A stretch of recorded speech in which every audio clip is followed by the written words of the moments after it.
in terms of other concerns, this one may well be far more pressing for yourselves.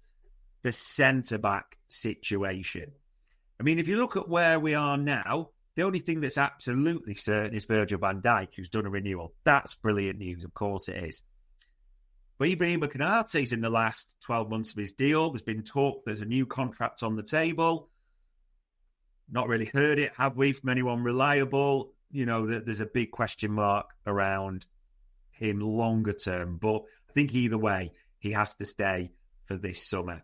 Jarell Quansah moved on to Bayer Leverkusen, hasn't he? Best of luck to Jarell. Hope he does there. There is naturally there the buyback clause, but that leaves us with a fourth centre-half, doesn't it? Joe Gomez, who we didn't get the nicest news, did we? Just before that game against AC Milan at the weekend, flown home due to a minor Achilles injury. Now, we're waiting for a full, I don't know what you call it, assessment, news, update, timeout, whatever you want at time update. But as Arne Slot said, here it is on Saturday, with us for the first part of the week, but he has some Achilles problems. We thought it was better to assess it back in England and for him to come on, or to come work on him, to come back to the team. Probably in more ideal circumstances for him than to be part of the group that every time goes out. Now, that doesn't sound naturally like a disaster. So we're not talking a ruptured Achilles or anything like that at all by any means. But we look, I mean, there's 3 senior centre-halves, aren't there? And then you're into cover options. And with those senior centre-halves, 2 have got more than questionable injury records. And only a fool says any different. Yes, Konate had a great season in terms of availability. I know we had the Endrick impact injury, but yeah, we also know what happened to Joe Gomez last season. So it's got to be the ultimate right now position of concern, hasn't it? And we're staying that. Arne Slot isn't. As he said, taken from his press conference, I'm looking to my left. I don't think we have a concern at centre-back. And honestly, he went further to say, Ryan, as in Gravenberch, showed that he can play that position. He did it last season as well, although we all know we favour him as a number 6. Yeah. Wata can also play centre-back. Joe Gomez only has a minor injury. He's been good for us last season as well. We have enough options left, but it's true that Jarell has left and hasn't replaced him. As a few have alluded to, it does feel like a bit of kidology, doesn't it, from Arne Slot. Now, the main name, which I know you're all going to be shouting and talking about, is Marc Guehi. This seems to have gone a little bit quiet at the moment, doesn't it? It seemed like it was close and Crystal Palace had accepted the need that they, or admitted that he's probably going to have to go, that it's not in their model to let him go for a free. And even I saw some Liverpool fans, as per on the screen, mentioning, hold on, he didn't play a single minute against Mainz in their pre-season friendly the other night, but as Tammy Mockbell tweeted, his absence from that was fitness-related, suggested by Crystal Palace, not linked to any transfer away. He's training with the squad, but he's being eased into action. The season isn't that far away.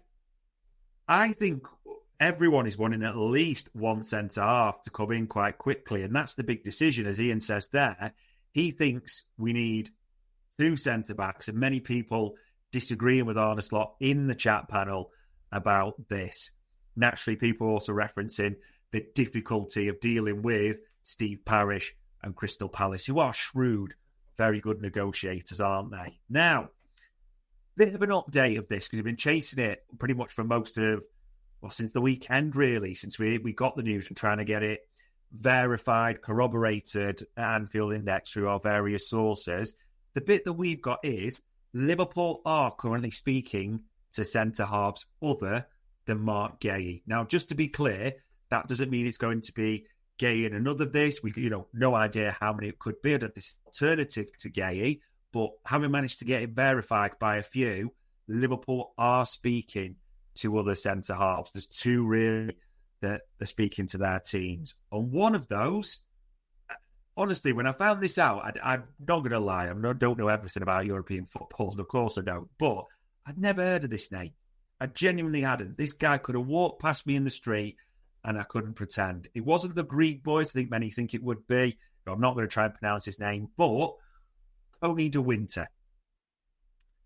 Playing in Italy at the moment. 23 years old. 2 years left to go on his deal. Currently at Genoa.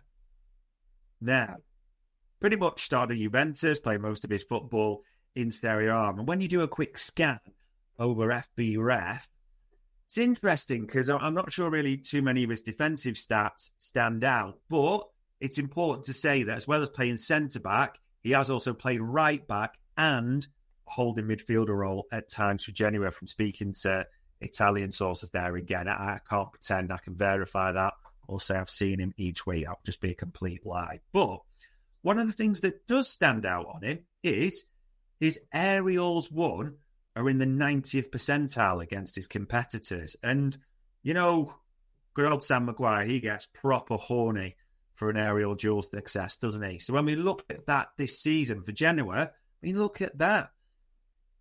Boy contested over 100 aerial duels and a 68.5% aerial duel success. Again, this is not saying that he will definitely come, this is saying as well as Guéhi or an alternative to Guéhi. Just being clear at Anfield Index, Koni de Winter is one of the players we heard that Liverpool have spoken to his camp. And actually, with 2 years left to go, the nature of the club, low wages apparently at the same time, could feel they could get a good deal. But we'll have to see. And everyone's now asking, naturally, who is the second name? Come on, keep your powder dry a bit. Give us a chance, eh? But we will be talking about the names tomorrow night on the transfer show, me and Trev, fully. And I get it. People want fifth. And Nikolai's there saying, I like centre-backs from Italy. They're usually tactically superb. That name's still coming up, isn't it? I've even brought it up with a Brazilian translation just to impress him there. But Giovanni Leone, mentioned by David Lynch a little while ago, and it's a name that's recurring. But I just don't know at this moment in time. Like, as much as it's all exciting around attackers, I get it. The big decision now for you guys to make is how many centre-backs? If it was Guéhi, as many still suspect it is that enough for you? Van Dijk, Konate, Guéhi, Gomez. Not necessarily in that order, you may see it, but, you know, the four as a collective. Is that enough for you? Do you want a fifth, like a Leone, De Winter, something like that, or one of these instead of? Okay, would that be enough for you? I am genuinely at the point, just with how it's worked, thinking two things, funnily enough. Number one, I would like two centre-backs to come in. One more established, ideally like a Guéhi, and one project who you could work with, like a Leone. I think that would be absolutely great. However, knowing how Liverpool work, how Liverpool have talked about their minimised squad, and the way Liverpool operate in these positions, and just to be clear, the fact that Arne Slot has talked about Ryan Gravenberch being able to drop back there, the fact that Arne Slot has talked about Endo being able to slot back in there. I'd love to, but if you ask me to bet right now, my big decision of what I think Liverpool will do is, I think it'll be Isak on one centre-back. That's genuinely what I feel. Please, as I'm saying this, you can disagree. Of course you can. I want to be wrong because I won't mind a couple of attackers and a couple of centre-backs. Some of you'll say that's too greedy.